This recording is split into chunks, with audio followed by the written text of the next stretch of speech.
pairings on the line. Who's going to get a bye? Can San Francisco get a double bye to the quarterfinals? A lot riding on this contest. Meeks against Fousseni Traore. And in the dark uniforms, BYU controls the opening tip. Take a look at tonight's starting lineups, brought to you by O'Reilly Auto Parts. Well, one area where BYU is really good is they get second chances. San Francisco has to prevent them from getting second chances, much like they did the first time these two teams played. Traore against Meeks. That's going to be quite a battle in the post. Traore comes up short. Ball rolls out of bounds. And it's going to stick with BYU on the baseline. You saw right away they went inside to Traore. They're going to keep doing that. I think that's an area offensively that BYU might have an advantage. Try to take advantage of their good post offense. When those post guys are playing well, BYU can be really difficult. Got to hurry. Rudy Williams now with 2 on the shot clock, tried to bank it in. Traore, an offensive rebound. Gathered it, got a body on Isaiah Hawthorne and scores the bucket. I tell you already, an offensive rebound. Now, they only had 5 the first time these two teams played. I know BYU's thinking about that. I know they want to double, triple that and get as many second chances as they can. It's a pretty good starting lineup with 2 really good guards, brought to you by O'Reilly Auto Parts. Shabazz and Roberts. They are sensational. And BYU had a hard time in the first meeting controlling those 2 guards. Matter of fact, a lot of teams in the WCC have had an issue. Foul called by Tony Padilla. The referee, along with Coben Lopez, Scott Brown. That foul is the first on Rudi Williams, the Coastal Carolina transfer, and one of the 2 seniors exiting the Marriott Center here tonight. Yeah, you know, we were talking to Coach Gerlifson at shoot-around earlier today. He's talking about how they got to do a better job of taking care of the ball. They got to effectively guard BYU's bigs, and they're a little worried about transition D. At home, BYU is much faster than they are on the road up and down the floor. 7 to shoot. This is Roberts handling for much of the possession. Drives, needs to put it up on a step back, and Traore grabs it out of the air for the defensive rebound. Here they come in transition. Williams left open for a 3 in and out, and Roberts grabs the rebound. Great crowd inside the Marriott Center. They expect 14,000. I don't think they got the memo that there's another big game going on in the WCC tonight. So, shh, Richie, we won't tell them, right? You can't go wrong flipping back and forth. This is Khalil Shabazz, the grad student. What a career he's had. And he hits the 3. He is USF's all-time three-point shooter. That's the 282nd of his career to rewrite the record books. He will let it fly, and he can shoot it deep. He'll pull up in transition, knock it down. You see his set teammates look for him. That was touched by the defender, picked up in the backcourt, so no over and back violation for BYU. A lot on the line for both these teams as far as seeding is concerned. The leaner in the lane is down out of the hands of Rudi Williams. Rudi Williams trying to get his 1,000th point. He gets 12 points tonight. He hits that milestone. Josh Coonan almost lost the handle on it. And the crowd let him know too, right? Yeah. For USF, they can lock up the 4 seed with a win here and a Pepperdine win over LMU and Malibu earlier tonight. Meeks is fouled and counted. And of course, the 4 seed gets a double bye, as you talked about. Fouls on Spencer Johnson is first. BYU, they'll finish with a sub-500 record in WCC play, but with a win, it still lock up the 5 seed, which means a bye. You see the versatility of Zane Meeks. He kind of plays their 4-man spot. He's 6'9", he's like 230, strong and physical. He transferred from Nevada last year, and they were expecting big things out of him. In the first 10 seconds, had a knee injury, and it's been lingering. He's healthy, but it's been lingering ever since. And so it's just one of those things that just bad luck. First game of his career at San Francisco, and still ends up being a really good player as his 3rd leading scorer on the team. Here's Gideon George, the other senior, getting in on the fun here on senior night, burying the triple.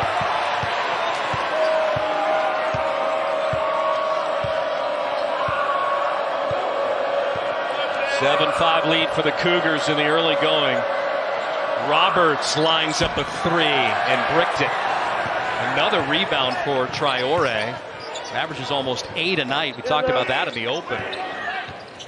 Traore's already got 4 rebounds in the game. George, same spot, and same result.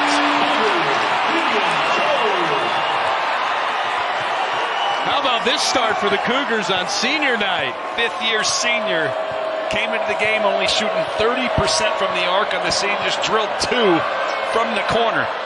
Shabazz, and he's fouled in the act of shooting 3. Getting him on the arm is Jackson Robinson. How about this house coming down? Rudi Williams, one senior, scored earlier, and then back-to-back threes and ensuing possessions is Gideon George, a guy who's so good and energetic to the basket, showing he's got some range from the outside, too. So USF's getting a taste of their own medicine. Williams and Newberry are going to come in here as Shabazz is at the free throw line. San Francisco's made 304 threes on the season. Oh. And get this, they made 10 threes on Thursday against Portland in the first 10 minutes of that game. They had 56 first half points on Thursday against Portland and managed to win the game. Top 10 in three-pointer attempts per game nationally. They're 11th in makes, and they're 87th in their percentage at 36%, which is a really good percentage from behind the arc. Good thing about Coach Chris Gerlifson, he's got different lineups. He could put bigger players in there and play big, but you know he has those dynamic guards and guys that can really stroke the ball. Prefers to play that faster style up and down the floor, I believe. Williams dumping it down. Traore against Meeks. We told you it was going to be a great battle, and Traore wins it down low there. That's pure strength and physicality. Duedo Newberry came to double team just slightly too late. It was one-on-one versus Meeks, and he took it right to him. I just want to say, grrr, underneath. That was something else. 4-point advantage for BYU at home before the first media timeout. Shabazz has 6 in the early going for San Francisco. Crossover, a spin move, and he got tied up. That's going to be a reach-in on Gideon George. Much to the chagrin of the 14,000 inside the Marriott Center here on this final Saturday in February. 15-12 to go first half. BYU with a 4-point lead at home.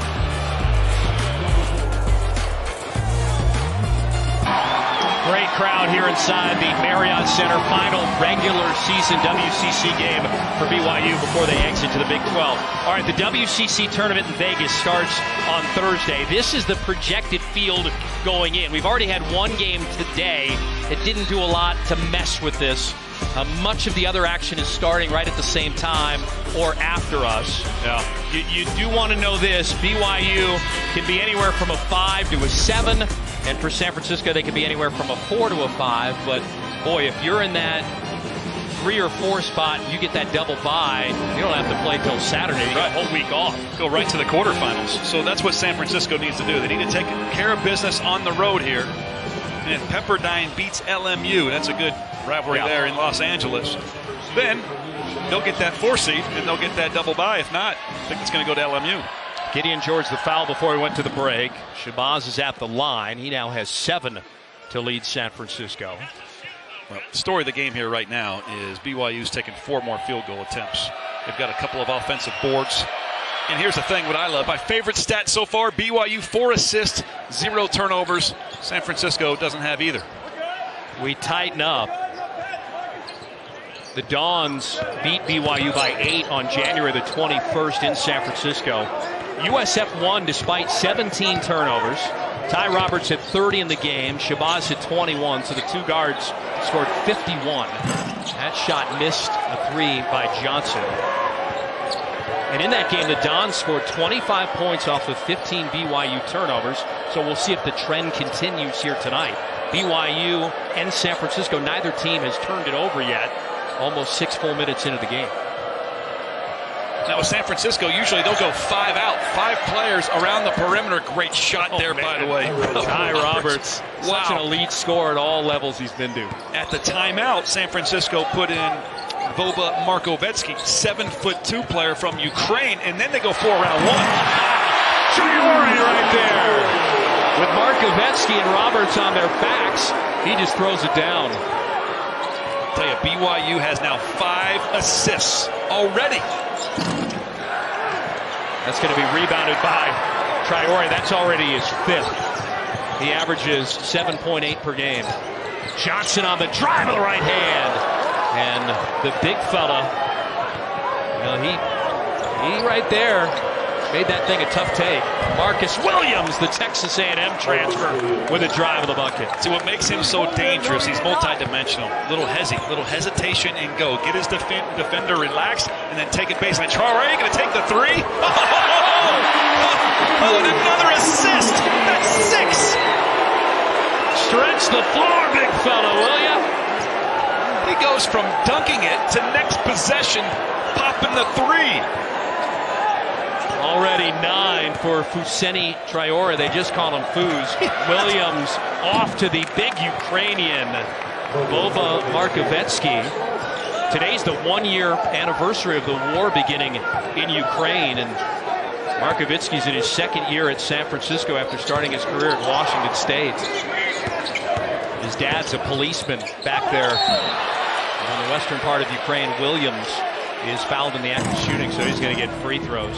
I love the way Traore is playing. Didn't have the best game last time these two teams played. He gets the dunk off the drive and dump pass, and then he shoots his first 3-point field goal attempt of the season and drills it. I love what Traore is doing. 9 points, 5 rebounds already, 7 minutes on the floor. And here's Rudi Williams, Coastal Carolina transfer on senior day. Pretty reliable free throw shooter himself, one of the tops in the conference at 82%. And Traore finally gets a little bit of a breather here and gives way to Ali Atiki. Ali Atiki. There you go. And the reason Mark Pope takes Traore out now, because I know some people are watching, wait, he's playing so well, why are you taking him out? Well, there's a media timeout coming in about a minute.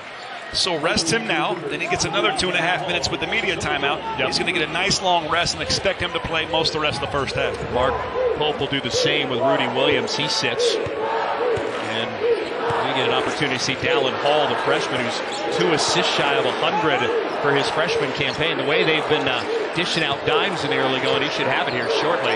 Williams, tough shot, missed it. And there's going to be a foul on the floor. And they're going to get Ali Atiki for his first. San Francisco, like I said, they like to spread you out with the big fella in there. Talked a lot about Markovetsky. He's not a perimeter type player. He's not a guy that's going to take threes. He's 79% from the field, so he gets all his shots around the basket. That's incredible, 79%. But he comes out and sets a lot of screens. That's his role when he's in the game on the offensive end. Here he goes down. Going to get the screen high, Will Roberts here.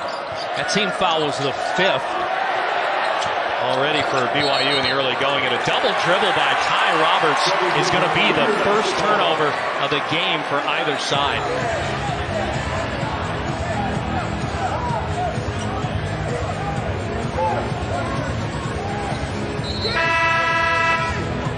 BYU's going to get Noah Waterman in for the first time, 6'11" big.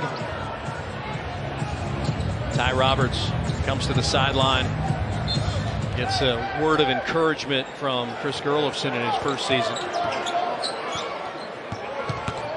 This is Hall, freshman point guard. Spencer Johnson, free throw line jumper's good. I love players who are a high IQ. He's a 47% three-point shooter, but he finds a better opportunity knocking a mid-range shot off the bounce. Spencer Johnson's a junior, averages 11 points per game. Second in the WCC in steals with 2 a game. Shabazz around the screen by Markovetsky, and a foul will be called on the floor. They're going to get another one on the BYU Cougars here. That's going to be team foul number 6, and it's going against Noah Waterman, his first. Spirited action, 2-possession game early in this one from Provo. Partner, the Foose is loose tonight in Provo. He's great. 7'2" wingspan. He's 4 of 5 from the field, and there's his putback off one offensive board. Already has how many rebounds? 5 rebounds in this contest so far. He's been dynamic. I love the way he's playing, a little dump off and dunk, and I just can't believe this. It's senior night. He's not a senior, but you know what? This first 3-point shot of the year drops in. He's been outstanding. So I said this in the open. I'm convinced when you're born with the last name Traore, you come out already averaging 8 rebounds a game. Here's the support for this. You and I do a lot of Big West basketball. Abubakar Traore, Lassina Traore, who's a transfer from St. Louis. I can't believe the Billikens didn't get him in more. I mean, that Lucina sometimes has 20 to 23 rebound games. There's something about the Traores in rebounding the ball. Boubacar last year as a freshman, as a sophomore, this year averages 8.5 boards. Last year he had a 23 rebound game in multiple 20+. And there's Traore. And talk about the tries. He's trilingual. How about how smart he is? Speaks French and Bambara. It's a Mali dialect. Well, here's the thing. The important thing. None of them are related, by the way. The two at Long Beach State were high school teammates. Quick inbound to Shabazi misses. And a foul on the rebound attempt by Spencer Johnson. That foul is going to go on Duedo Newberry. That'll be his first. And then, of course, the two Long Beach State Traores are from Africa. And here, Husseini is from Mali. Right. So, right. Good. Hand. Waterman handling. 4-point advantage. Under 11.5 to go in this first half. Here's Hall. That's going to be an offensive foul on Hall. Marcus Williams takes the charge. Well, BYU, they have been pretty streaky this year, as has San Francisco. BYU, I don't know, last time I saw a BYU squad, it had lost 4 straight.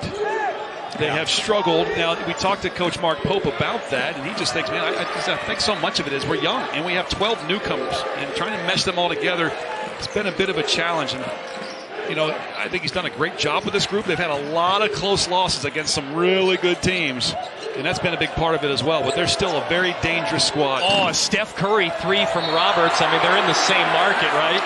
And a foul is going to be called on Isaiah Hawthorne. That's going to be the first. Well, going back to what you were talking about with Mark Pope, is they got 4 Cougars who score in double figures every night, yet they rank 9th in the WCC in scoring. They do things well, right? They're second in scoring defense, as there is a blocking foul called right in the midcourt on Hall. Solid defense, can score, rebound. The issue's been the young team. That's on Khalil Shabazz. That's his first. Let's go unplugged. Shabazz with a blocking foul. You see that? Hear that big thud on the court?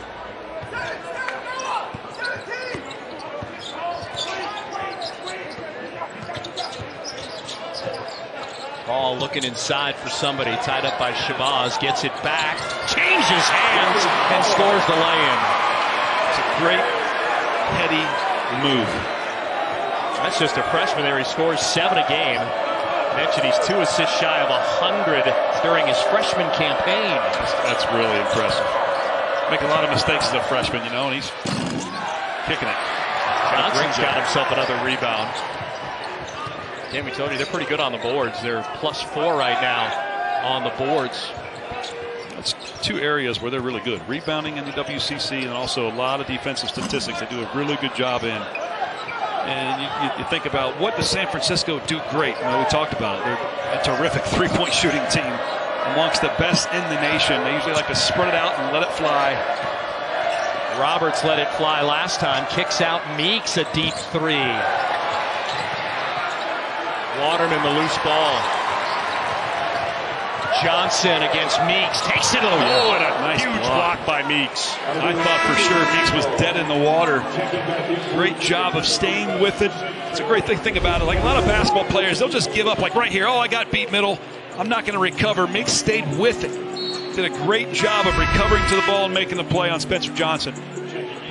Gigi Beria, Georgia Tech transfer, going to see his first minutes. Meeks will go out after the block. He looks a little winded. BYU has it, 25 on the shot clock. Look who's back in, Foos. Waterman bumping with Hawthorne. Both these teams, I just do a really good job of cutting off the ball. Don't watch the ball, watch everybody else. Traore spin move with the right hand came up short. And it's Beria with the rebound. 6-point advantage here for BYU. It's their largest of the game. Roberts probing the defense. Beria just begging for it. BYU fronting him inside. Finally got on the ball. He got it. He slams it home. Oh, the big fella right there. Gigi Berea is 7'1" tall. He had a perimeter player guarding him, just sitting on his lap, fronting him. They had to throw over his head, and they got it to him, and he made a play. They throw it over the top there for Traore. Another assist. 11 points to go along with 5 rebounds for Foose. Great assist by Johnson, by the way. That's his second.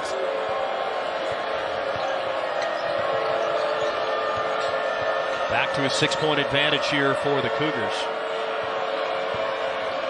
Hey, we got the ball. I mean, it hasn't even got inside the three-point line yet. Hardly any passes in this possession. Shabazz pulls up for the 3 with 6 to go on the shot clock. Pulled the trigger pretty quickly. They're 1 of 8 to start from 3. Great hustle. Yep. And on the tie-up, look at Shabazz. Great hustle. Say tie-up right here, and it's going to be San Francisco basketball. Every player should just see what happened.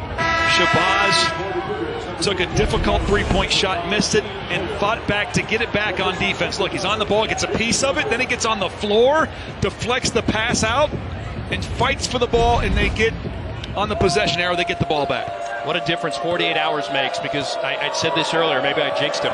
San Francisco made 10 threes in the first 10 minutes on Thursday against Portland. They're 1 for 8 to start the night from beyond the arc. Just had to do that to him, huh?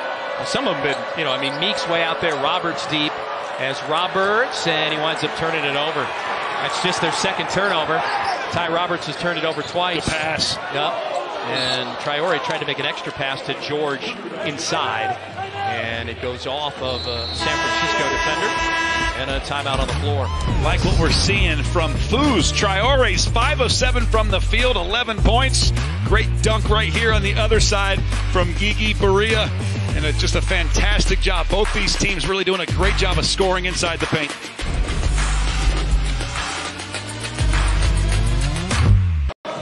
West Coast news and notes. The WCC title at stake tonight. St. Mary's has got the better net of 6, taking on Gonzaga at the Kennel. That's over on ESPN. And then how about at women's basketball?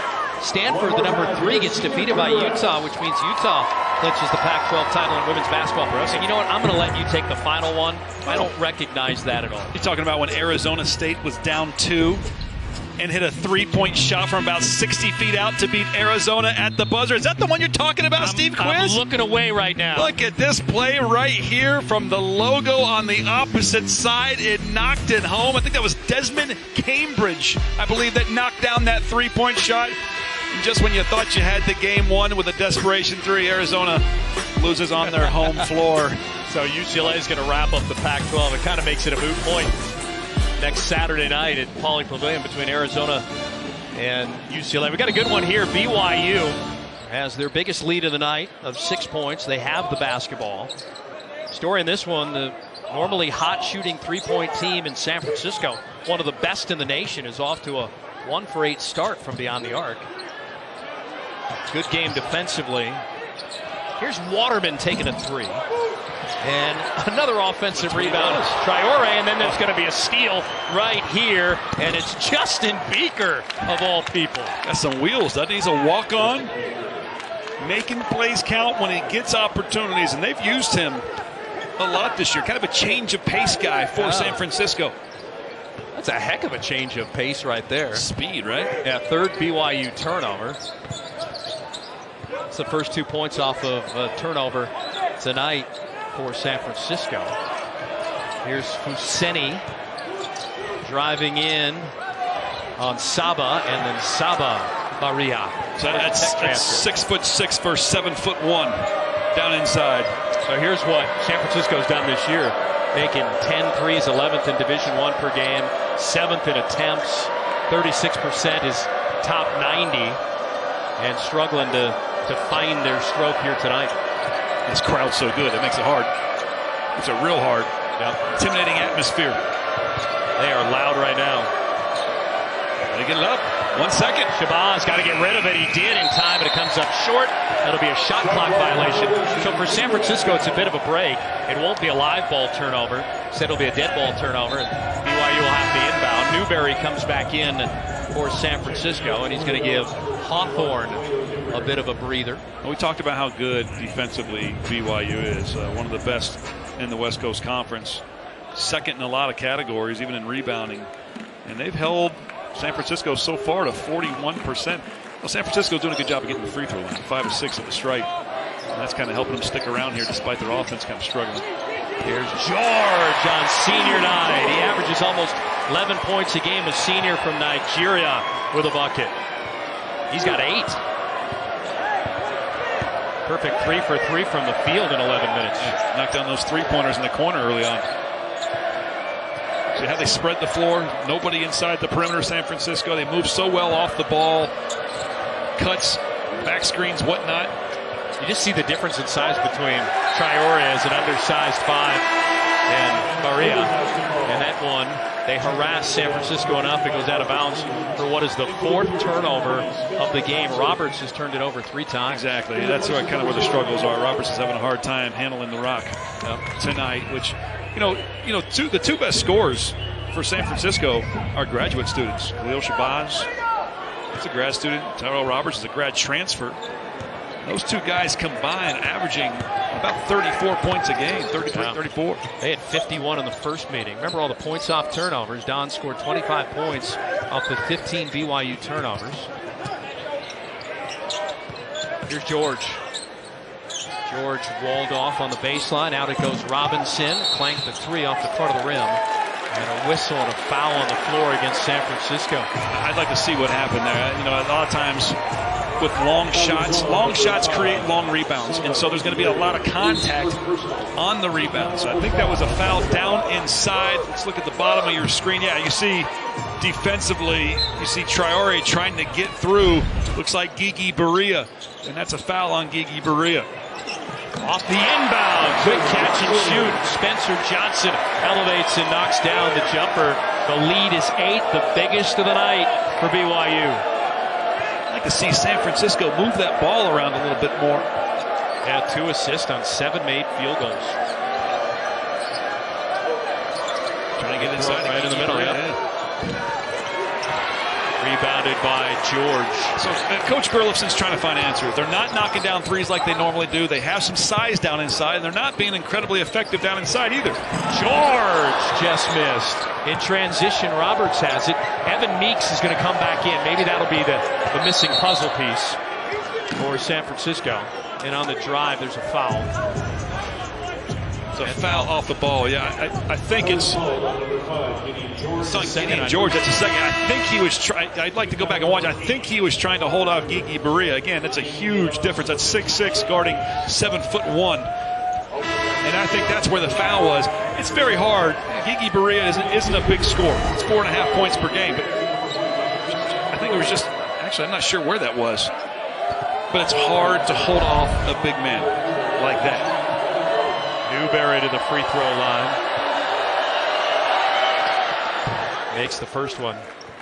Well, here's our final Big Monday doubleheader before Champ Week. North Carolina is on the wrong side of Joe Lunardi's bubble.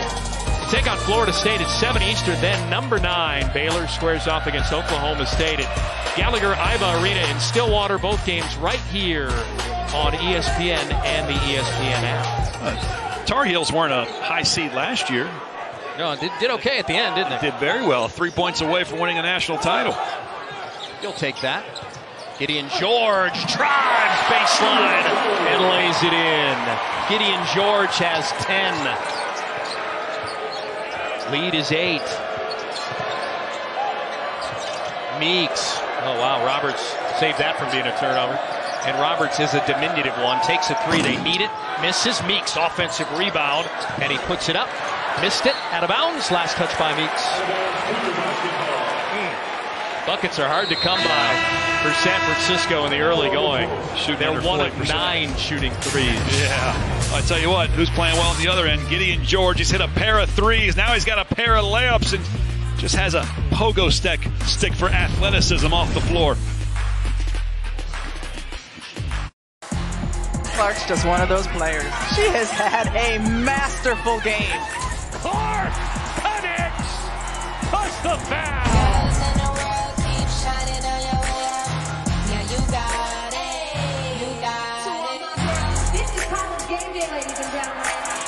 Yeah, solid women's game for you. College game day will be there.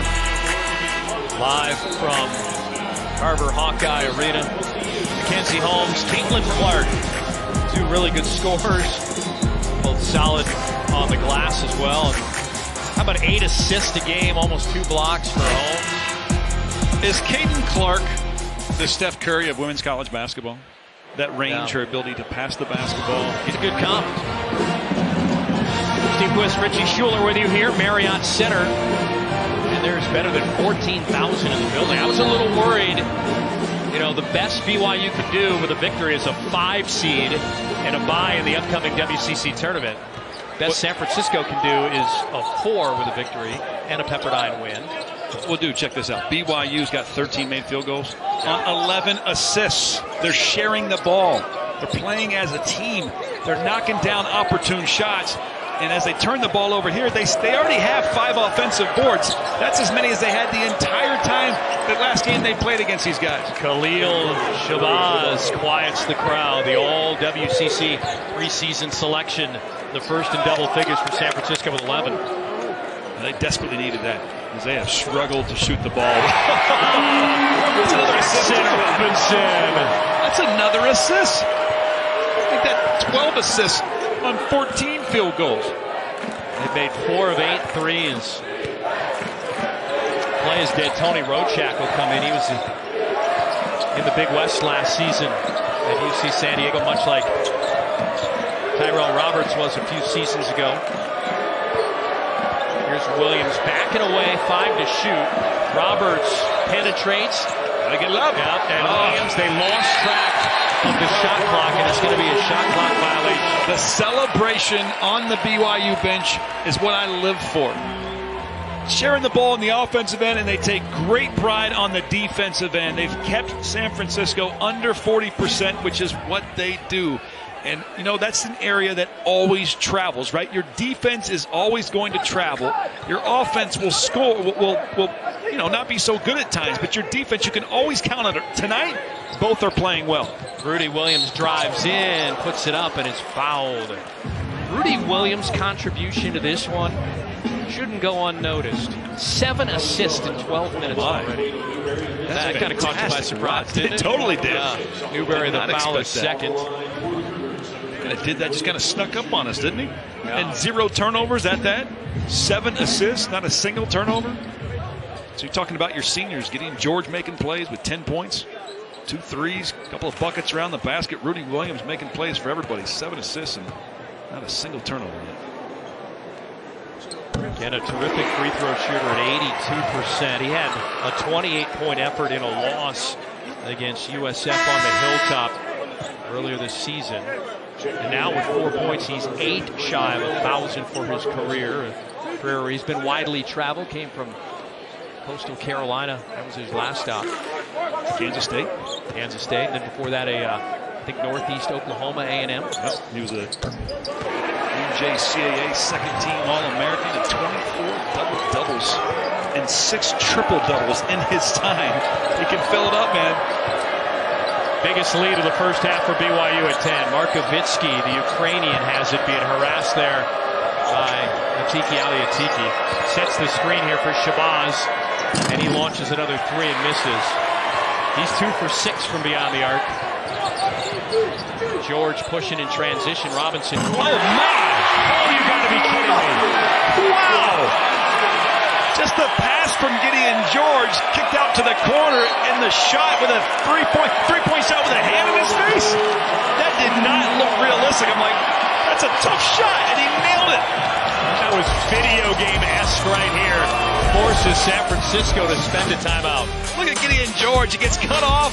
Good defense, and then a hand in Robinson's face, and he still drills it from the corner. BYU on an 8-0 run over the last buck 19. They're 3 for their last 3. They're making tough shots. They have their biggest lead of the night of 13, Richie Schuler. This has been incredible. I mean, the way BYU has come out against this, in front of this outstanding crowd. They're trying to get that first-round bye in the tournament next week. They have 13 assists on 15 shots. I can't tell you how impressive that is. And their defense has just been locking down San Francisco. They're making them at 36% right now shooting. Don's playing for the 4th seed in the double bye. Roberts in the key, and Roberts rattles it home. They need that bucket right there. Ty Roberts, big score in Division II at UC San Diego, then went to Washington State. Played for former USF coach and Coach Smith before getting in the portal and coming here. George might have got away with an extra step, misfires. If you're San Francisco and you can try to get this at halftime cut to 5 or 6, you're feeling pretty good. You didn't shoot the ball well. Defense wasn't great. You gave up a lot of offensive boards, and you can keep it around 5 or 6. You might feel a little better, but not like that. Yeah, Tony Rochak should have taken that and instead made an extra pass and turned it over. Complicating matters. They're diving for loose balls and a whistle. It's going to be BYU basketball. Last touch by San Francisco. You love the hustle you see from San Francisco. Things aren't clicking. They're diving for loose balls. I love that. The energy. It's almost March, man. It's almost March. Best time of the year, right? Right. It's the most wonderful time of the year. Isn't that song about March Madness? Could be, yes. It's the most wonderful time Sing it, of the year. Were you in chorus or choir as a kid? Something like that. I tried out for Glee 9 times. I auditioned. Glee? And trying to keep it from going out of bounds, or into the backcourt rather, was Robinson. Well, they thought he traveled. Yeah. Once you go down on the ground, they traveled twice. They thought 2 guys traveled.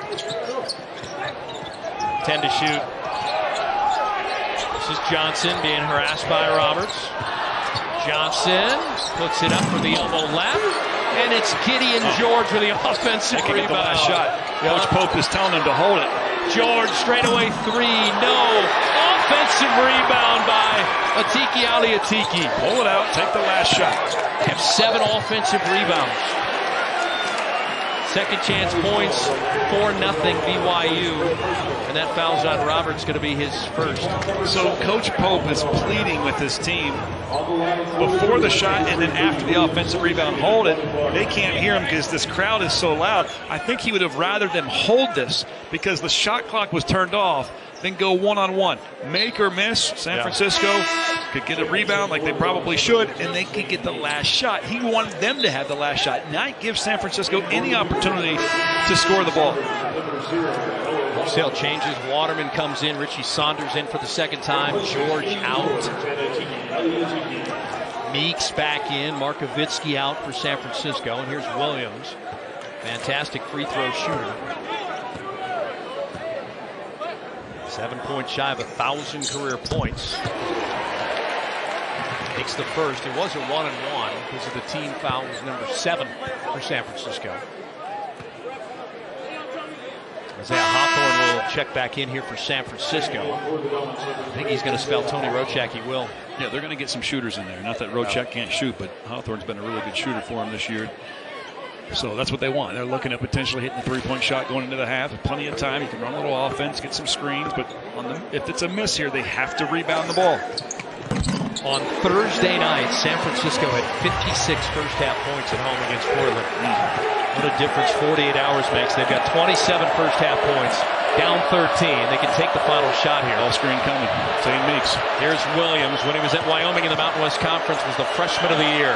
Meeks takes a 3. It looked like it might have got partially blocked by Williams. Harmlessly lands out of bounds. And what a first half for Mark Pope's team. Fantastic half on both ends of the floor. Look, they held San Francisco, who really scores the ball, to 27 points. They held them to 30. The regular season. So the trend is on his side. He's in his 4th season. Look at this atmosphere. The students were here 2 hours ahead of time as BYU has the ball first to open up the second half. Yeah, I couldn't believe that. We got here. They were already here waiting. I was like, there's another big game going on in the WCC as well, but they are doing everything they can to get their team with a win to that 5 seed and a bye in next week's WCC tournament. Traore, and a foul will be called. Shabazz was coming from the back. Meeks was guarding him out front. They're going to get Evan Meeks for the personal. Well, Shabazz was just trying to get in there and dig in a little bit, try to make it a little bit more challenging on Traore. It was one-on-one, dig in. Post defense oftentimes comes from your perimeter. You dig in down there, you trap, you do different things to make it hard on the post player with the ball.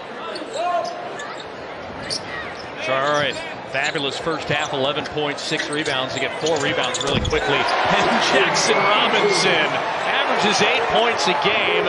He's got himself 2 more to give him a half dozen here.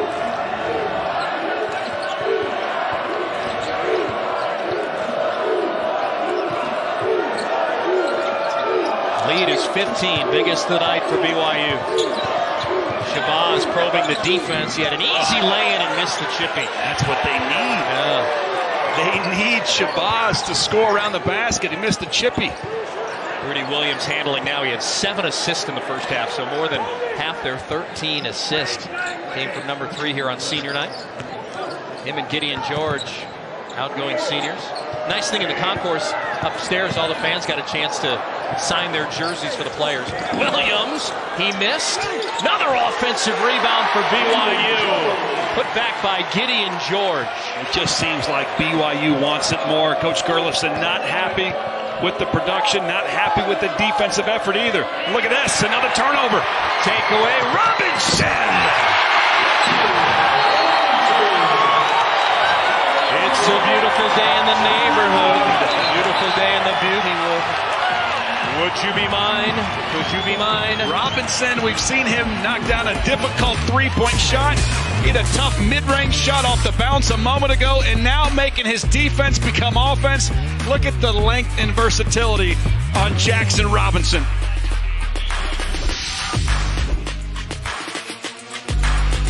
Nothing start for BYU to open up this second half. They now have their biggest lead of the game at 19, 46-27. And hey, as we just showed you a moment ago, defense leads to offense, and Mark Pope's team has been pretty solid defensively all season. You see opponents' points per game. Only St. Mary's is better.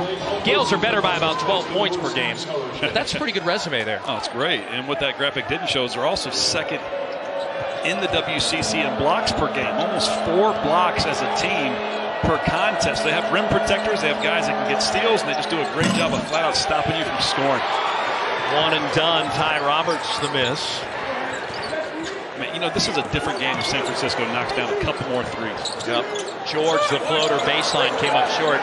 Newberry collects the rebound. 8 offensive rebounds for BYU have led to 8 second chance points. They need that one. Williams misses from the perimeter, and the futility continues. They are 2 of 14 from beyond the arc tonight. That's 14%. Normally a 36% three-point shooting team. Johnson leaves it for Traore, and a steal by Roberts. Usually BYU gets 7.8 steals a game. Roberts with a left hand. They can't buy a bucket. No. They can't get anything around. They've missed layups. They've missed a slew of three-point shots. And that's going to be a blocking It's a good call. It's the right call. It's the right call. And it's going to be a technical foul. Yep. Chris Gerlifson just got teed up by perhaps the best batting practice throwing official anywhere.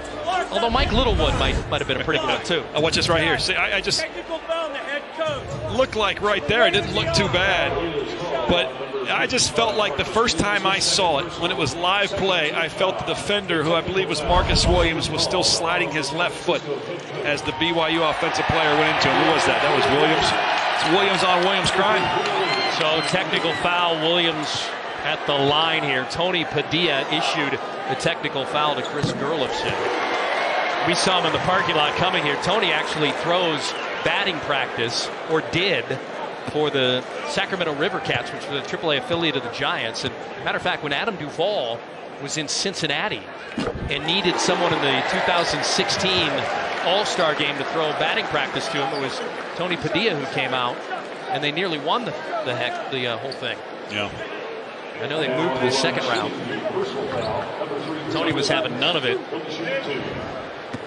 Yeah, I know. Well, I mean, you know, look, when you're a head coach, Chris Gerlifson in his case, shots aren't dropping, things aren't going well, right? You're down over 20 points now, and you have to show your players you're fighting for them. It doesn't mean you have to be derogatory or, you know, exhibiting negative behavior towards officials, but after so long of fighting for calls, so your players know you have their back, officials will warn you, and at some point they've had enough.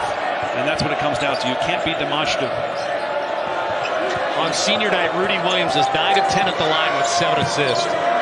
Here's a three. They need it, and they get it out of the hands of Josh Coonan, who, during a game against Wichita State this season, was a perfect 5 for 5 from beyond the arc. So he has it in him. It's their third make at 15 attempts. Johnson, turnaround left to the lane, gets the friendly roll. Now you're seeing San Francisco push the basketball. Great job by Shabazz to get up the floor, but BYU sitting there waiting. Still makes the tough shot on the baseline, right? Just his third made field goal in 9 attempts. He's got 13. Scores 17 a game, does Khalil Shabazz. That's 6th in the WCC in scoring. There's some jawing going on right in front of us on press row there. I'm not sure what that was all about. A lot of frustration coming from the San Francisco side.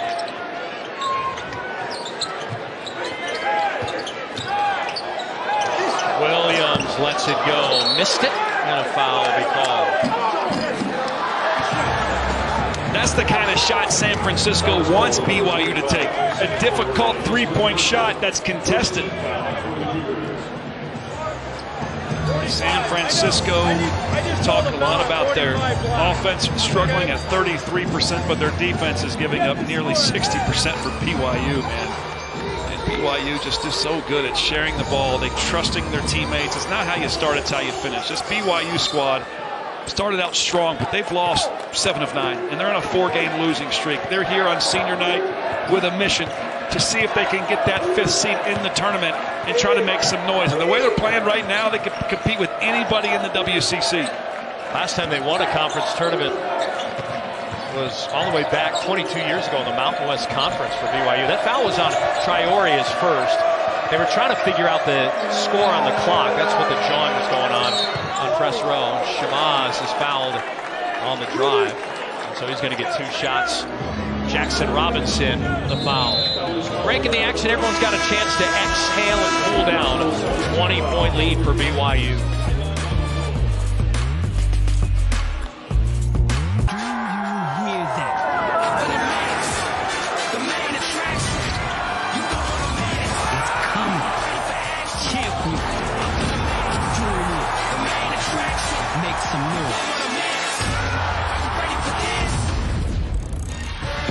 Yeah, Champ Week will be here before you know it. It's going to be for the WCC starting on Thursday. Let's do a little bracketology. Joey brackets Alabama, Houston, Kansas, Purdue, his number 1 seeds. The 2, even with a loss today on the buzzer beater from more than half court. Arizona sitting there at number 2. That might change a little bit because Arizona and UCLA will play each other this time next week. You think if UCLA wins that, it knocks Arizona out of the 2 seed? Probably, yeah. Especially after their loss tonight. All right, I think you might have attended Arizona. Did I tell you that the Arizona Wildcats lost family? Yeah. Just had a recent graduate there get not 1 but 2 degrees. Look at this student section when they're shooting free throws on this side. Oh, this student section is awesome. How about Khalil Shabazz, an 86% free throw shooter to lead the WCC? Does he do it again? Does he miss again because of this crowd? No. They can't rattle him there. Man. He's too clutch. 6 of 7 at the line. He's got 14. 4 BYU players in double figures. That's about what they average on any given night. And that's going to roll out of bounds. It's going to stick with BYU. Doesn't look as if the Cougars are going to have another 20-win season. Usually you pencil BYU in, whether it's Mark Pope or Dave Rose as the coach. Well, back to Steve Cleveland with 20 wins. But, you know, they make a run in the tournament. They make a run in the postseason if they get a postseason. And then head off to the Big 12, where, boy, is it going to get tough. It'll be a 14-team league. Traore, a little bounce back. Make it George, a little bounce pass inside for Traore. The hustle. Oh, man. Newberry just hammering the little guy, Rudi Williams. Rudi Williams. How about it? The smallest guy down in the paint at 6'2". Look at Traore battling through a couple of defenders, and Williams gets the rebound, and now an opportunity to break into the 4-figure scoring column. He's going to make him feel it. All right, here is Williams for career point number 1,000. Got it. And there it is. What an ABC Sunday Showcase doubleheader we have for you. The Bucks host the Suns at 1 Eastern, 11 Mountain. Then LeBron and the Lakers are in Dallas taking on Luka, Kyrie, and the Mavs. So many storylines in both of these matchups. Coverage tips with NBA Countdown at 12:30 Eastern. Hawthorne for Williams. Freshman Hall back in for Rudi Williams, who leaves with 12 points to give him 1,000 in his career. That's Division I, so it's Kansas State, Coastal Carolina, and here BYU. You remove the San Francisco. Oh, BYU. Yeah, you remove what he did in junior college prior to getting to K-State. Or for all I know, it could have been between K-State and Coastal Carolina. Shabazz fouled by Robinson in the act of shooting a three, so maybe this is how you get back in it here with 3 free throws. Well, how's San Francisco going to get back in it? First of all, they've got to push the tempo. They've got to dictate the tempo. They've got to play a faster pace and get more possessions. Make BYU uncomfortable by playing an incredibly fast speed, and they've got to start knocking down some shots. I mean, that's clear as day. You don't win without making baskets. The great equalizer is the three-point shot. They're down 20 points. They need three-point shots. That's what they do best. The Dons can get hot in this last 15 minutes, and if they do, this is going to be a fun finish. Third foul on Jackson Robinson, who's one of the 4 BYU Cougar players to score in double figures. Waterman will come in and will replace Jackson Robinson. My favorite picture in the student section is as soon as he touches the ball, they lift the Mark Pope fathead. Hey, you weren't with me at Grand Canyon last Friday night, but there was 4 fatheads of me and 4 of Adrian Branch. I heard, oh, look at that. See, that's what they did. Steal by Marcus Williams. He gets fouled, so he'll have a chance for 2 at the free throw line here. It's not just the three-pointers that aren't dropping for San Francisco. It's the chippies. And now, granted, BYU is contesting all these shots down inside. But still, they got to make some of these a little bit of contact, a hand in your face to knock those in. But on Gideon George. This is one-on-one. No, it's two shots. So he can set up their press if he makes the second one. Now BYU is going to be more on guard because they know a press is coming. So, Coach Pope's probably already yelling at him about press breaker, whatever they have designed. And so Mark Pope has to stick Jackson Robinson with his 3 fouls back in for senior Gideon George, who leads with 3. So that was a quick breather for Robinson, a few seconds. Oh, you got to make that. Williams missed it. Can they get the offensive board? Oh. They can't secure it. Got to finish it out and set up your press. So now BYU has no reason to be in a hurry. Run your offense. Look for opportunistic, high percentage shots. This is I think the lineup on the floor for BYU where USF can attack and maybe get a run here to get back in this game. This kind of lineup was susceptible in the early going. Johnson to try. And a block by Newberry. Leading the break, Williams back the other way. A take, and he gets fouled. Oh, I thought there was all ball there. You talked about it earlier, making your defense create your offense. Here's that block you mentioned from Newberry. He's got a lot of length. He's not very big. He's only 6'6", strong and physical. A lot of length out there, and then on the other end, Williams takes it all the way, cuffs it. And they say he got hit on the arm. It's going to be 2 free throws. He has to make these free throws. He's got to make the second one so they can set up their press and see if they can force a steal. But just like this, dude, look, they're down 16. It was like a 23-point game just a moment ago. And just like that, in like 90 seconds, they've scored, what, +7? Yeah. BYU hasn't scored a field goal in the last 2:31. Here's Williams, the Texas A&M transfer. Fans were not happy. Got 14,000 qualified NCAA officials inside the Marriott Center. Great job breaking that press. Got it up the middle. Johnson. That's how you break a press. Get it in the middle of the floor. Can't use the sideline or the midcourt line or the baseline as an extra defender. Down to 15. Fans thought Shabazz got away with a foul. Probably did. And Roberts is going to get called for the foul. I don't like what I see here at half court. I see Robinson a little banged up. He took a shot. Second on Ty Roberts. Saunders in, yeah. It looks like it's his right forearm. Yeah, it could be like a funny bone thing or something. He'll be all right, I think. I love how passionate this crowd is. Again, their final WCC regular season game before they go on to the 14-team Big 12 next year. That's sticking with BYU.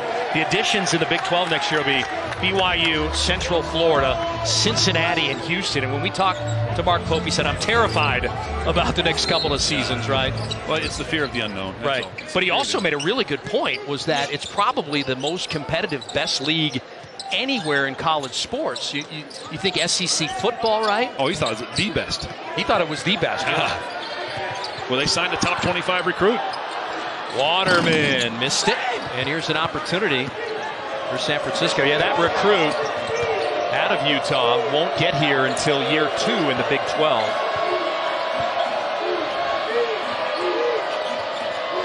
So year number 1 might be a little tough, but these guys will grow up just a little bit more, right? You get a lot of guys coming back with the exception of Rudi Williams and Gideon George, and then of course you can always get better in the portal, especially when you're going into a top league like the Big 12, right? There's a guy out there that wants to be a part of that, right? 100%. They all want to go up a level. Mark Pope is an energetic, fun guy to be around. Recruits relate to that. What was he doing? Yeah. Did he think there was 1 second on the shot clock and not 13? Yeah, here's Johnson with a run out.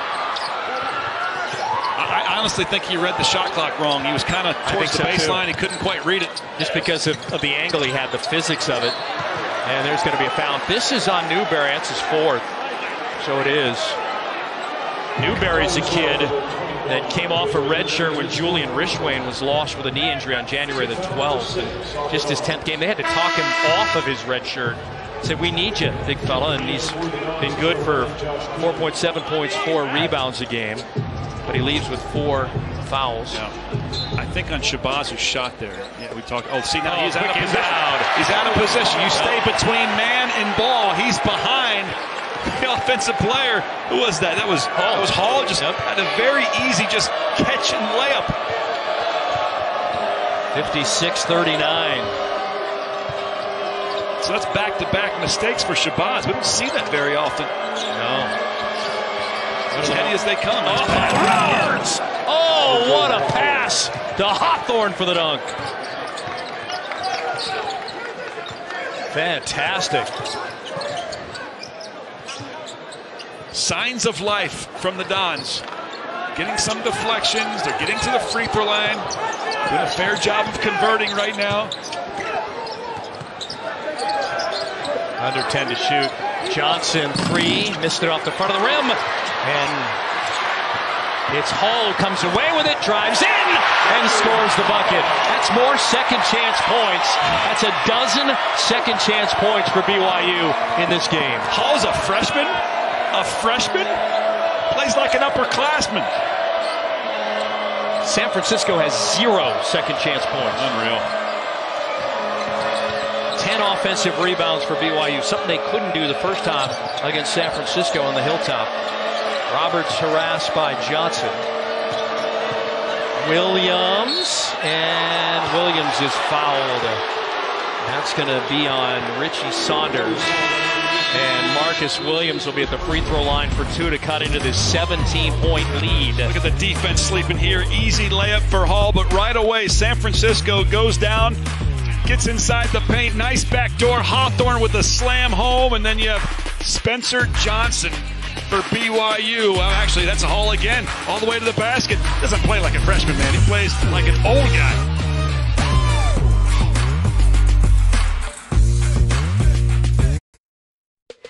What a women's basketball doubleheader we have for you Sunday afternoon on ESPN and the app. Olivia Miles, number 10, Notre Dame, take on 20-9 Haley Van Lith and Louisville. That's at noon Eastern. Then it's Caitlin Clark at number 6, Iowa, hosting Mackenzie Holmes, and number 2, Indiana at Carver Hawkeye Arena. Our coverage begins with College Game Day at 11 a.m.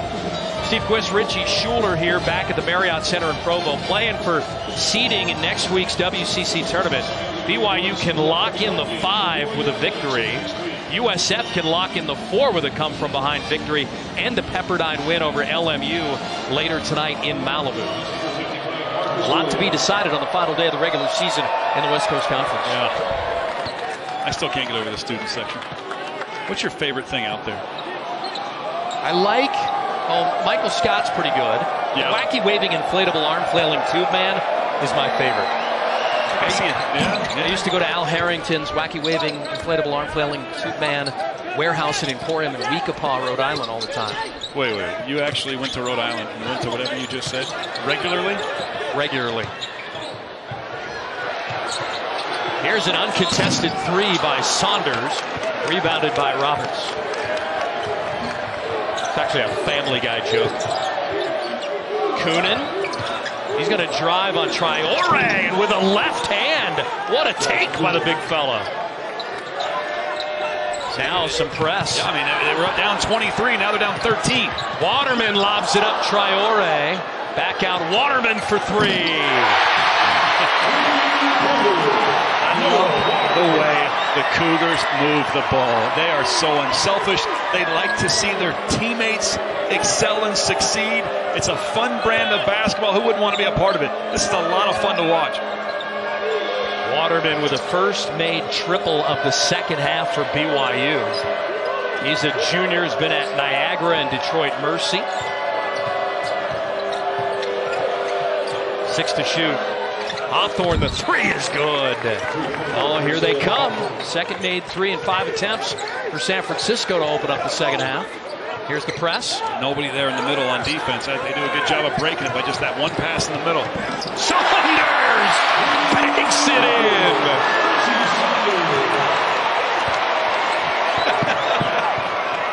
He's good for 5 a night. Oh. That's his first made field goal. And trying to bank that one in for the answer was Hawthorne. San Francisco a little out of their routine today. They didn't get a chance because of a women's game in this building to shoot here at the Marriott Center. They were over at Utah Valley University in the annex over there. Yeah, Mark Madsen's group's on the road tonight. Well, they were playing Abilene Christian. We were listening in the car ride over. That's the kind of junkies we are. Waterman, another three. Traore on the offensive glass to Waterman. No, and a foul. They're going to get a block against San Francisco. And that's, I believe, on Newberry, and that's going to be it for Newberry. There's no quit in either of these teams. Comfortable lead for BYU, although it's dwindling. They still fight. It was on Beaker. They still go to war. They still fight. They still get lots of second and third opportunities. And then San Francisco, if they weren't struggling so bad to shoot the ball, and who knows, maybe part of that has to do with the fact that they couldn't get a shoot around here this morning, as you had mentioned. Yeah. But they still fight. They're still doing everything they can, tooth and nail, pressuring the ball, getting to the basket. Shots just aren't dropping for them. But if they start to drop, they got a chance here. You can feel it in the building. San Francisco is not going away. So the foul, just again, was on Beaker, not on Newberry. But Newberry comes back in to replace Roberts. Another double-double for Fuseni Traore with his 8th double-double of the season. 11 points, 10 rebounds. Here's Waterman. And Saunders on the offensive glass, but there is Fus to clean it up. That one possession had 3 or 4 offensive rebounds. Absolutely incredible. Like I said, they just keep attacking the glass. Fus has got 13 and 11. That's 13 offensive rebounds, leading to 15 second chance points. Hawthorne had it blocked by Waterman. It's clear as day, BYU's emphasis has been getting to the offensive glass. They struggled last time these two teams played. It's just really fun to watch these teams go to war. See right here off the free throw. There's already an offensive rebound before the free throw. Then they get a couple here in the same possession, so it's at least 3. Maybe I missed one, maybe it was 4. And then the defense on the other end for BYU, so they're showing that they can do it on both ends of the floor. Rebounding is the one thing in basketball that shows supreme toughness. Yep. And Skip Prosser used to talk about it. Skip Prosser used to have terrific rebounding teams at Wake Forest. He would talk about that's the one thing where you can really show how tough you are as a player. You want to be known as a tough guy? Go get the ball on the defensive end. Go get the ball on the offensive end, as long as you're rebounding the ball. Translates to any level, doesn't it? Williams, high arcing 3, no. Tony Rochak trying to get the offensive rebound. They only have 4 offensive rebounds tonight in San Francisco. BYU is almost, they've doubled up on rebounds. 34-17 rebounds. I mentioned this a minute ago, 13 offensive boards on the glass. I mean, this is just putting on a clinic of how to go chase the ball. Rebound is all about effort. They have much better luck tonight. They're one of the most unluckiest teams, according to Ken Palm. Something we can dive into as we get to the end of this. Tiki Aliatiki. Take this shot clock down. We're inside the break zone, under 8 to go. Williams was looking inside. And Tony Rocek with a steal. Ahead to Marcus Williams, to Newberry, and Newberry, count it! And they got a chance to get right back in it. Newberry will be at the free throw line trying to complete a 3-point play and get them to within 16. Fourth on the senior, Gideon George. Great job by Rocek. Good movement of the basketball. San Francisco not going away. Still fighting, still battling.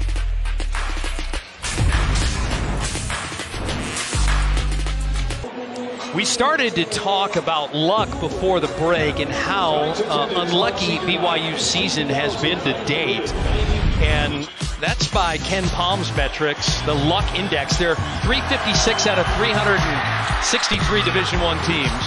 And here's proof of it, right? It's Gonzaga. Julian Strother. What a great job. And look at these shots here. Didn't drop there against the Zags after Strother's long shot. That was against Gonzaga. Then they had St. Mary's at home, too. Aiden Mahaney for the Gales with some heroics at the buzzer. And hey, they say luck favors the prepared mind, right? Yeah, I mean, Richie, they have 4 last-second losses to the West Coast Conference's 2 best teams by a total of 15 points. Well, if a shot or two falls here differently, maybe this guy's already at 20 wins with his Cougars. Well, I do like Mark Pope's reaction to people saying, you're unlucky. And he's like, you know what? I don't want to give power to the referees. You want to run away from that? You want to have your belief in your ability to impact the game. You never want to say the refs cheated us. You don't want them to feel like they can affect the outcome of the game. I like that mentality. Press is on. BYU gets it into the front court. Coming up on 7.5 to go. The lead is 16 for the Cougars. Been as big as 23. USF last led when it was 5-4 in the early going. And Williams with a take, missed it, and it goes right to Newberry, who's playing with 4 fouls. They did change a foul earlier from Beaker to Hawthorne, but it doesn't really matter much. Roberts, and that thing got misdirected. He turns to his coach and says, my fault. He's going to hear it from the crowd. They need to make some of those shots. This is getting to the time where you need to make some big buckets. But they're not making them. They're struggling to shoot from 3. And you feel bad for Chris Gerlif's squad because they're executing properly. It's just the shots aren't dropping tonight, and sometimes that happens. And Ty Roberts, pretty reliable. You can pencil him in for a couple of threes tonight. He's a 41% three-point shooter, and it's a big sample size. He's got 79 threes. Tonight he's 0 for 5 here on the road. Pass to the corner. Waterman is open for a 3. And there's going to be a reaching foul on Traore. Getting a little aggressive. Took a one-on-one now. Bonus. Both teams in the bonus. That's BYU's 8th team foul in the second half. 2 for Traore, so he's fine. Again, it's key that they make the second free throw for short. Right? You obviously want to make both. Then they can set up the press. They've thrown the press out there. It was effective early on. It hasn't done a whole lot since. Look to see Coach Gerlison change their press attack just a little bit so that they can try to spook maybe BYU with something different. Maybe a run and jump or switching on something, or you have a center fielder instead of a man on the ball. Something that will change the look of the press. And I like what they're doing. They're going to put Coonan in on this main shot. Good. So that stops the clock and allows you to set up your press a little bit. They'll take out Newberry, put in Coonan. Clock is stopped. Now you can set up a whole different press. Here's some hustle stats tonight. And look at the rebounding discrepancy. That's plus 16. And the offensive rebounds leading to 15 second chance points. Here is that press. And they're having a hard time against it this time. Barely got across. Rudy Williams with an attack. Man, got past Tony Rochak. Scores the bucket. That's how you use your pivot foot. Faked like he was going left. Defense bit on it, and he had a clear lane to the basket with his right hand. Team leading 15 for Rudy Williams on senior night. One of two departing seniors. The other, Gideon George. George has 12. 10 to shoot. Shabazz has a quiet 17. That's deflected. Yeah. That got blocked, I think, by Robinson. He's 2 for 8 from beyond the arc. The two guards are a combined 2 for 13. They throw it into Foose. A little too hard. He wanted a foul. He's not going to get it. Shabazz back. Shabazz, and that one got blocked again. They took it 1-on-3. I mean, at this point, you're desperate for scoring, right? Everybody's trying to help their team convert. You're seeing a lot of shots off the bounce, not off the pass right now for San Francisco, because everybody feels like they have a look and they can create a spark because nothing is working for the Dons in the moment. Hawthorne bumped Williams on the drive. Rudy Williams going to get back to the line here, where Rudy Williams is 11 for 12. The interesting thing is Williams doesn't have an assist in the second half. 7 of them in the game, all of them in the first half. And we told you with a free throw earlier here in this half, he eclipsed 1,000 career points. Now at 1,005 career points in 3 stops between Kansas State, Coastal Carolina, and BYU. He was one of the guys they were able to get in the portal. And Mark Pope was saying, we missed on a couple of guys. We were really close on 2 guys if we got them and had better luck, right, that we established. Again, they might be a 22 or 23 win team. Both these teams on the floor right now were picked to finish in a tie for 3rd place behind St. Mary's and Gonzaga in the WCC. Likely finish, 5th, 6th? Yeah. And LMU's been a big surprise in WCC. I think they're going to finish 4th. They get that double bye into the quarterfinals. The only team, LMU, to beat BYU, St. Mary's, and Gonzaga in the same season. How about Roberts with a great take? He's got 6. Stan Johnson's team, I mean, that's, you think about that, BYU got in this conference in 2012. Nobody was able to pull off the trifecta. Stan Johnson's brought excitement to LMU basketball in Los Angeles again. He's done a great job promoting the program. He's brought in some great players, and he's done a really good job coaching. There's a foul. One of the reasons why BYU didn't want to lose this game, if they lost it, they could drop to 7. And we talked about the fact they wouldn't have a bye. But the team they don't want to play is Pepperdine when they're not at the Marriott Center, because for some reason the Waves seem to have their number either at Malibu or on a neutral floor. So a 7-10 matchup would mean having to face Pepperdine, but it looks like they're going to be a 5 here. They can close it here. And again, Mark Pope 36-0 with a lead of 10 or more points in the regular season in his career. You talk about Pepperdine, San Francisco's on a 3-game win streak. They've been streaky. They won 3, then they lost 3. Now they're on a 3-game win streak. Pepperdine, as you see, is the number 10 seed. That's coming in to tonight, by the way. This is coming into tonight, so things would change. So LMU, assuming that San Francisco loses tonight, will keep that 4 spot locked up. Santa Clara is going to be 3. We're going to decide. Go over to ESPN. You can see who's going to be 1, 2. Probably based on who wins the Gonzaga St. Mary's game is being played right now. But starting the 3-game win streak for San Francisco. Now they played Pepperdine, they beat them. They beat Pacific on the road, then they beat Portland at home. None of those teams had really a big banger in the paint that was super effective. Now they play BYU. His completely different. They do have bangers down inside. Traore, I could talk about others, but it's a different style of offense that they're facing right now after the 3-game win streaks. That's part of the issues they're having right now, because they're having a really difficult time blocking out, getting off defensive rebounds, and just stopping overall BYU inside the paint. Shabazz is 20 after he made that 3. Rudy Williams just left to a standing ovation with 19 points. Might not see him again on senior night. It's going to be San Francisco basketball on the BYU turnover here. Yeah, out of bounds. So Saunders comes back in. They come down here, they get some offense moving, get a few ball reversals, loosen up the defense, get a driving kick, and knock down a 3. That's going to make them feel so much better. You cut it to 12, and you finally have some success knocking down the 3 ball. Santa Clara is a really good number 3 seed. They've got that locked in. Coming in, only Santa Clara and Pepperdine were set at 3 and 10. And the tournament begins Thursday at Orleans Arena in Las Vegas. Kunin. And Kunin.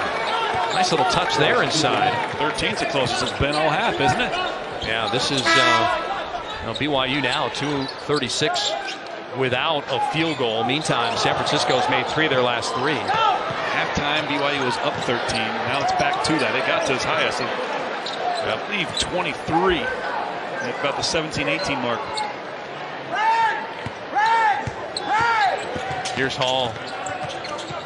Rolling off that screen right there was Traore from Hall. That's 100 assists for Hall in his freshman year. Traore's got 15 to go along with 12 rebounds. His 8th double-double. Back up to 15. Pretty good, 100 assists on your freshman campaign. When you're not even a starter most of the time. Kunin misfired.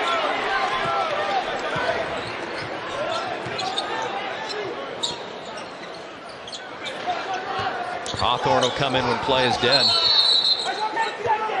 And we got a 10-second violation against BYU and a turnover. Couldn't get into the front court in ample time, and that takes us to a break. Look at this right here. BYU got some screening action. San Francisco with some confusion on the screen. I think Shabazz was supposed to help there, or at least switch. I'm not exactly sure what happened, but Traore wide open and showing his power at the rim. ESPN's exclusive presentation of college basketball brought to you by Wendy's. 2 for $6. The best deal in fast food. Well, you bang the drum and then you get the curtain brought down over the top of the student section, the banner. They had a really cool banner at the beginning, too, during the lineups. Yeah, they put on quite a show here. And again, we got 14,000 inside the Marriott Center for what is the final regular season game in the WCC for BYU. Got here in 2012 after coming from the Mountain West Conference where they had some great battles with San Diego State. You remember back to the Jimmer Fredette, Kawhi Leonard days when the 2 teams were in the top 3 in the nation, both San Diego State and BYU. 89% from the foul line. BYU, 39% from 3, 19 assists on 26 made field goals, and 13 offensive boards for 15 second chance points. And I forgot to tell you about the 32 points in the paint. It has been complete domination by the Cougars in this contest. Shabazz off the screen misfires, and there's going to be a foul on the floor. When BYU and San Diego State played, that was the 34-3 season. Kawhi Leonard for San Diego State. The only 3 losses for San Diego State were twice to BYU and then to UConn, the eventual national champs in Anaheim. That's how tough that BYU team was with Jimmer, who had a great career over in China. I saw a stat that really surprised me. The most in the West Coast Conference, they've had BYU 42 NBA draft picks. And they have 8 former players currently playing right now overseas, like Barcelo. He's in Belgium. That's one of the things. They haven't had a real alpha dog, to be honest with you, this year. Robinson, the floater, and it's down. Who does BYU go to if they need a bucket? Or a stop, for that matter, right? Collectively, they're terrific. I mean, they're dynamite defensive squad. Roberts, that 3 misses. Offensive rebound, Shabazz. You think of like Fredette and Hawes, a couple of Haweses, TJ and Tyler, Collinsworth, Barcelo, Davies, a lot of guys you could count on. Not to take anything away from this group. Tonight you can count on Rudi Williams with 19 in the start. That's more of a collective effort with the squad here tonight. Or with the squad here this season, I should say. Shabazz at the line. Well, here's our final Big Monday doubleheader before Champ Week. North Carolina's on Joe Lunardi's bubble. They take on Florida State, 7 Eastern. Then it's number 9 Baylor squaring off against Oklahoma State in Stillwater. Both games are over on ESPN and the app. Steve Quist, Richie Schuler taking you home tonight from the Marriott Center, where it now appears that BYU, with this 16-point lead, He's going to lock up the 5th seed in the WCC tournament. Traore, and he got fouled before the shot went up, so no basket. That's one way to break a press. It's quite impressive. I know your math. The basketball court's 94 feet. He probably threw it 88 feet. How many yards is that? A little Lonzo Ball throw there. Quarter got 88 feet. Into 3 is what? It's about 29, 30. 29, okay. Yeah. You were setting me up there, weren't you? Well, I mean, you said that looked like Joe Burrow. I mean, Patrick Mahomes. Here goes his Bengals. I never talk about the Bengals. Bengals looking pretty good for the future, though. Give a little love to the Cincinnati Bengals. I hope the band comes back. Oh, different. Okay, I got it. 16 and 14 for Fousseyni Traore. 8th double-double of the season. He averages 13 points, almost 8 rebounds a game. 9 games this season with 10 or more rebounds. And Traore leaves. He gets a big hand here, too. Undersized 5, but done some great things this season. Kid from Mali. Coming up on 2 minutes to go. Time's running out for San Francisco. Shabazz. Nope, Rochek had a chance at the offensive rebound, which could have led to second chance points. San Francisco has 1 second chance point tonight. Meantime, BYU has 13 offensive rebounds, 15 second chance points. It's incredible. It's all effort. Getting offensive boards, getting second chance opportunities, absolutely dominating the rebound category, 40-22. Yep. We're going to have an official review because it's inside of 2 minutes now. Chris Gerlofson asked Tony Padilla to look to see who it officially went off of, and Tony Padilla said, I'll look at it, and they're going to confirm that it will be BYU basketball. So you can go to that replay under 2 minutes. So if you're BYU, you're going to come out of here victorious more than likely, and you're feeling really good going into the tournament. They were clicking on all cylinders, right? They look really good collectively as a unit. Yep.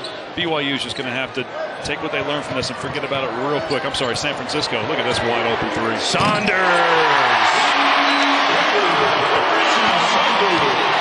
8 threes tonight for BYU. That's one danger about pressing. You're going to give up some open looks. Tony Rochek missed. This is all academic now. BYU is going to have a 17th overall victory. They'll finish WCC regular season play at 7-9, but that'll be good enough.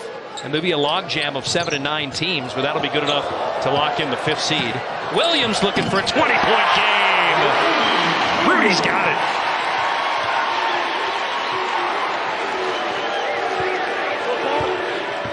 '21 with 7 assists. You hear the Rudi cheers. That's why I heard that. 7-0 run. Rochek misfired. It's that kind of night. That kind of typifies it, huh? They've missed a lot of those around the basket. So San Francisco missing shots around the rim and missing a lot of shots from around the 3. It's just not their night. San Francisco has been strong all season long. You know, they've struggled in WCC play, but collectively now 18 and 12 coming into this game. But, you know, it just hasn't been their night. And you got to credit BYU's defense. Big part of the reason why San Francisco is struggling offensively. Oh, my gosh. Well, that's the dagger. Spencer Johnson. It's 2 in a row for him. 9 for Spencer Johnson. Well, so San Francisco is going to be in that logjam at 7-9, along with Pacific and BYU. So San Francisco is going to get a 6th seed, it would appear. That means they get a bye. They'll play March 3rd against the 7-10 winner.